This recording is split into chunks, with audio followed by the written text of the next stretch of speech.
मतलब हमारे नाना जी नंदगांव के थे, उन्हीं के ही परिवार के एक सदस्य की घटना है। तो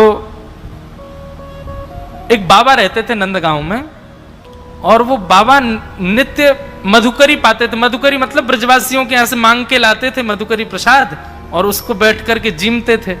और जो मधुकरी प्रसाद बच जाता था ना, वो वहीं एक ग्राम सन्न आता था उनकी कुटिया के पास, उसको खिला देते थे, उसको बांट देते, चीटियों में डाल देते, ऐसा ऐसा करते थे। एक बार उन बाबा को कहीं किसी अन्य स्थान पर 1-2 दिन के लिए जाना हुआ। अब 2 दिन के लिए बाबा चले गए। 2 दिन बाद तीसरे दिन जब लौट करके आए, तो तीसरे दिन रोने की उनको आवाजें आने लगी, कोई रो रहा है। तो बाबा ने कुटिया से निकल करके पूछा, अरे भाई कौन रो रहा है, कहां से आवाज आ रही है? तभी एक ज्योति जैसी प्रकट हुई और वो कहने लगी, बोले बाबा प्रणाम, मैं नंदगाम कोई एक व्यक्ति हूं, मेरे द्वारा एक अपराध बन गयो, और देखो ब्रज की कितनी कृपा है, यहां इतने बड़े अपराध करने पर भी प्रेत तो बनो, लेकिन प्रेत भी ब्रजमंडल को ही बनो, ब्रज को ही प्रेत बनो बाबा। तो मैं प्रेत बन गया हूं, मैं आपको आज धन्यवाद कहवे आया हूं। काहे को?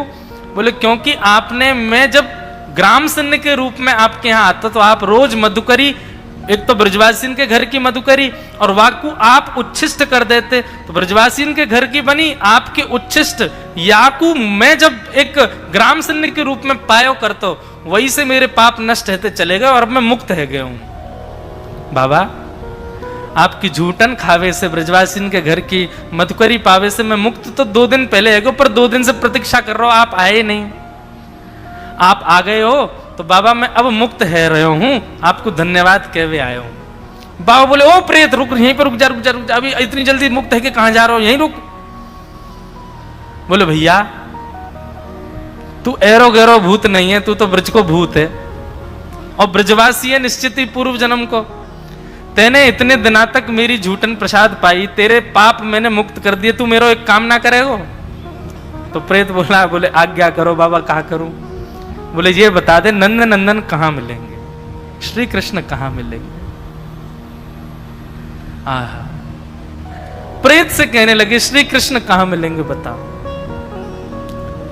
मुझे लगता है बंधुओं, इन सब कथाओं को कहते हुए हम अगर प्रेत की चर्चा सुन के भी भयभीत हो रहे हैं ना, तो समझो अभी भक्ति कम है हमारे भीतर। प्रेत में भी गुण देखे, वो वैष्णव का स्वरूप होता है, हम कहां हैं अभी वैष्णव। वो प्रेत से कह रहे हैं कि अरे प्रेत तू देख मुक्त है गया मेरी झूठन खा के, तो मैंने मुक्त कर दिया, अब तू मेरो काम कर। बोले कहा, मुझे बता दे नंद नंदन कहां मिलेंगे? बाबा चरणों में गिर गए, बोले मैं तेरे हाथ जोड़ू, मैं तेरे नाम ते मैं रोज नाम जप करूंगा, तू मुक्त है जाए, तेरा पूरा परिवार मुक्त है जाए, कोई प्रेत बाधा में नहीं रहेगो, लेकिन बस एक बार मुझको ये बता दे, तू भैया प्रेत है तो जरूर पता होगी ठाकुर जी कहां है, मुझको ये बता दे वो नंद नंदन कहां मिलेंगे। प्रेत आनंद में भर गया, बोले बाबा बताऊं कहां है? बोले बताओ। बोले रोज एक गैया चराने वाला जाता है यहां से, उसकी असंख्य गायें जाती हैं। बाबा वो उन गैयान में 2-4 गैया जो है ना, वो नंद भवन की गौशाला, जो नंद बाबा के समय पे 5000 वर्ष पहले जो गौशाला, नंद बाबा की गौशाला ही ना, आज भी बंधुओं यशोदा मैया, नंद बाबा, ठाकुर जी की जो गैयाएं थी, उनकी पीढ़ियों की गैया आज भी हैं हमारे ब्रज में। आज भी नाथ द्वार श्रीनाथ जी की उसमें गौशाला में तो आज भी 1-2 गैया हैं, ठाकुर जी के समय की गैयाओं के वंश, मतलब 5000 वर्ष बीत गए, उनका वंश अभी भी चल रहा है। और ये बीच में विलुप्त हुआ था, तो इसको स्वयं ठाकुर जी ने आकर के बताया। जब श्रीनाथ जी प्रकट हुए गिरिराज जी में, तो सद्दू पाणे नाम का वहां पे ब्रजवासी रहता था। उस सद्दू पाणी की गैया रोज गिरिराज जी पर जाती और गिरिराज जी पर जाके अनायासी अपने थनों से दूध बहा देती। जब सद्दू पाणी ने देखा गैया का दूध कहां निकल जाता, कौन चोरी करता, पीछे जाके देखा तो वो दूध एक पर्वत खंड गिरिराज जी में एक गड्ढे में जाकर के गैया अपने आप छोड़ देती। जब जाकर के देखा तो वहां पाए श्रीनाथ जी की भुजा दिखी। अब कुछ दिन बाद जब पूरा विग्रह निकला तो पूरे श्रीनाथ जी वहां से बाहर आए। तो सद्दू पाणे को आज्ञा करते हुए भगवान कहते हैं, बोले मैं या गैया को दूध या मारे पीऊं, क्योंकि जे गैया मेरी यशोदा मैया और नंद बाबा की प्रिय गैया की ही वंश की है। ये तेरी गैया ना है जी, मेरी गैया है, या को दूध में या मारे पीऊं। तब फिर वंश का पता चला, ये भगवान के उस समय के वंश की गैयाओं की गैया है, उसी का वंश आज तक बचा हुआ है। तो आज भी कई गैया हमारे ब्रजमंडल की जो नस्ल है गायों की, वो ठाकुर जी के नंद भवन की गैयाओं की गैया हैं सब। तो प्रेत ने बताया, बोले कि बाबा एक ग्वारिया गैया चरा तो भयो जावे, और वाकी गैयान में एक गैया ठाकुर जी की गैयान के वंश की वंशधर है, उन्हीं की वंशज है। और वा को दूध पीवे के काजे शाम के समय वह गैयान के झुंड में नन्हे से बालक को रूप धारण करके ठाकुर जी रोज आमे, और गैया चलती रहे, ठाकुर जी नीचे लटक के वह को दूध पी ले में, और पी के सोई भाग जाए माते। बाबा बस इतनी जानकारी मैं दे सकूं, वो बालक कोई और नहीं, वो नंद नंदन ही है जो गैया को दूध पीवे आमे। ऐसा कहकर के प्रेत मुक्त हो गया।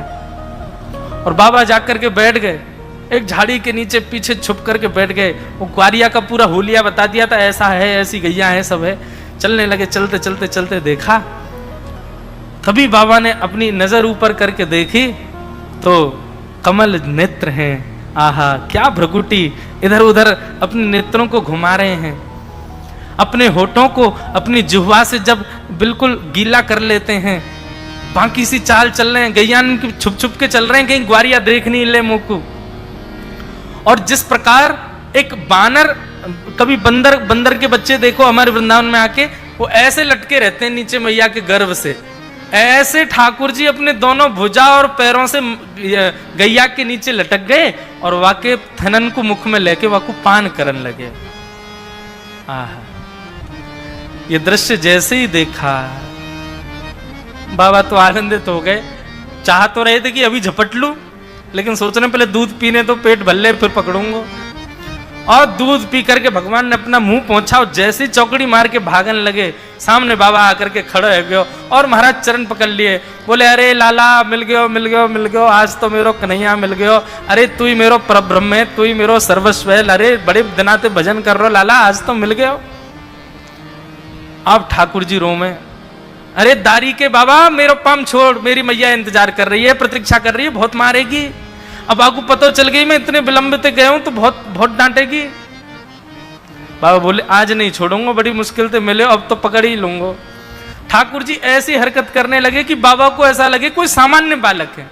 जोर जोर से चिल्लाने लगे, अरे देखो ये बाबा मुंह को पकड़ के ले जा रहा है, मुंह को जाके शहर में बेके आवेगो, अरे या बाबा को मूड फोड़ दो। ऐसे ठाकुर जी चिल्लाने लगे। वहां कुछ लोग इकट्ठे भी होने लगे, सब कहने अरे बाबा जी कहाँ कर रहे हो, तेने ही छोरा कहीं पकड़ लियो, जन कौन से ब्रजवासी को छोरा है। बोले अरे तुम ना जानो ही कोई ब्रजवासी को छोरा ना है, ये तो मेरो प्राण धन है, याकू ना छोड़ूंगा, याकू तो मैं ले जाऊंगा।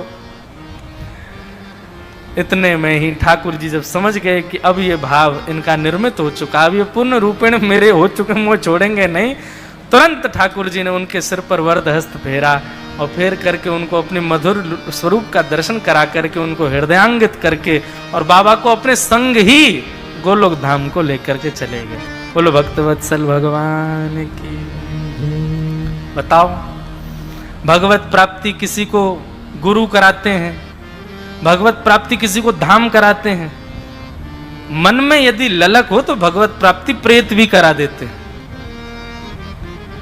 लेकिन इच्छा ऐसी चित्तवृत्ति बन जाए, किसी से और कोई अभिलाषा ही नहीं है, केवल हमको श्याम सुंदर चाहिए और कोई नहीं चाहिए।